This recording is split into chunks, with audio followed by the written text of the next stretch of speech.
அனைத்து நண்பர்களுக்கும் வணக்கம். இன்னைக்கு இந்த வீடியோவில் எதை பற்றி பார்க்க போகிறோம், நாட்டோடைய சீரியல் ரிவ்யூ இலக்கிய சீரியலாக அடுத்தடுத்து என்னென்ன சுவாரஸ்யமான நிகழ்வுகள் நடக்க போகுது தான் இன்றைக்கி இந்த வீடியோவில் பார்க்க போகிறோம். அதுக்கு முன்னாடி நம்மளோட சேனலுக்கு முதல் முறை வரைக்கும் நம்மளோட சேனலை சப்ஸ்கிரைப் பண்ணிக்கோங்க, கூட பெல் ஐக்கானை கிளிக் பண்ணிக்கோங்க. இந்த வீடியோ பிடிச்சிருந்தா லைக் பண்ணுங்கள், இந்த வீடியோ பிடிக்கலன்னா டிஸ்லைக் பண்ணுங்கள். வாங்க ஃப்ரெண்ட்ஸ், வீடியோக்குள்ளே போகலாம். வீடியோக்குள்ளே போகிறதுக்கு முன்னாடி உங்களுக்கு இலக்கியாவை பிடிக்குமா, இல்லை கௌதமை பிடிக்குமா, இல்லை ரேவதி அம்மாவை பிடிக்குமா, இல்லை ஜானம்மாவை பிடிக்குமான்னு மறக்காம கமெண்ட்டை சொல்லுங்கள். இல்லை வில்லன் வெள்ளி கேரக்டரில் இருக்கிற எஸ்எஸ்கே பைரவி இல்லை அஞ்சலியை பிடிக்குமான்ட்டு மறக்காம கமெண்ட்டில் சொல்லுங்கள்.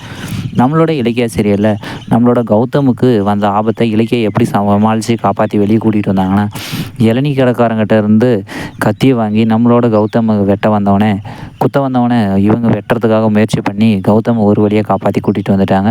இதை பார்த்து நம்மளோட ஜானம்மா ரொம்பவும் பதட்டப்பட்டு என்ன ஆச்சு ஏதாச்சுன்னு கேட்கும்போது, நம்மளோட பைரவி இவளுக்கு டிரைவிங் கற்றுக் கொடுக்குறோன்ட்டு விட்டு போய் ஆக்சிடென்ட் பண்ணி என் பிள்ளை இப்படி கொண்டு வந்துட்டோம், இவ்வளோ துரத்தி இருக்கணும், அஞ்சலியை துரத்தந்த விட அப்படின்னு சொல்லிட்டு நம்மளோட பைரவி இலக்கிய மேலே மொத்த படியும் போடும்போது கௌதம் நடந்த விஷயத்த சொன்னதும் நம்மளோட Bhairavi madam அமைதியாகிட்டாங்க.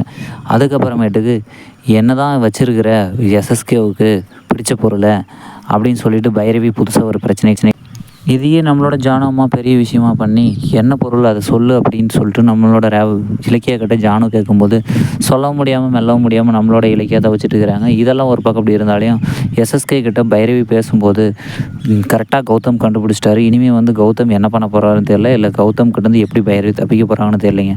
Okay friends, Bhairavi madam யாரெல்லாம் மாட்டிக்கணும்னு யோசிக்கிறீங்களோ அவங்களாம் கமெண்ட்டில் எஸ்ன்னு சொல்லுங்கள். ஓகே ஃப்ரெண்ட்ஸ், இந்த வீடியோ பிடிச்சதா லைக் பண்ணுங்கள், இந்த வீடியோ பிடிக்கலாம் டிஸ்லைக் பண்ணுங்கள், நம்மளோட சேனலை சப்ஸ்கிரைப் பண்ணிக்கோங்க, கூட பெல் ஐக்கானை கிளிக் பண்ணிக்கோங்க. தேங்க்யூ ஃபார் வாட்சிங் ஃப்ரெண்ட்ஸ்.